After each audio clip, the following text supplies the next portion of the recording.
எப்படி இருக்குன்னு நல்லா இருக்கு. ஏன்னா இந்த படம் நான் கட்டினது இல்லை, இந்த கீச்சா சாரீஸ் நான் ஃப்ளோயியா கட்டினது இருக்கும் மேம். கேட்குறேன். நல்லா இருக்கு. ஃப்ளோயியா இருக்கும். பாடி பார்ட் பல்லு பிளவுஸ் இருக்கா?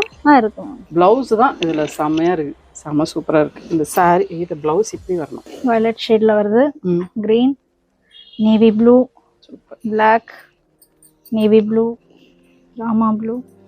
எவ்வளோ எவ்வளோ Pink. வந்துகிட்டே இருக்கு கலர்ஸ். இது mustard, one type of green, green, green, black. Black. எல்லாத்துலயுமே ஒரு பிளாக்க பார்த்தா தான் ஒரு திருப்தியா ஸோ இருக்கு. இவ்வளோ கலர்ஸ் இருக்கு. இதுவும் நல்லா மூவிங் மேம். நைஸ், நல்லா இருக்கு. ரொம்ப அழகா இருக்கு இந்த சாரி, பெரிய பார்டர் வச்சுல. இது என்ன சாரி? இதுவும் நல்ல moving ma'am. Lenin tissue. Lenin tissue சூப்பரா இருக்கு. இது என்ன விலை இந்த சாரி? மேம் இது வந்து உங்களுக்கு 1250 990 அந்த ரேஞ்சில் வரும் மேம். ஓ ஸோ இதுவுமே நீங்கள் காம்போவாக எடுக்கும்போது ஆ 1600 வாங்கலாம். ஏய் சூப்பரா இருக்கு இந்த ஆஃபர். 2 சாரி வாங்கினா அது 800 ருபீஸ்ல தான் வருது. கிட்டத்தட்ட 300 400 ருபீஸ் Yes, sir. கம்மி ஆகுது இல்லையா?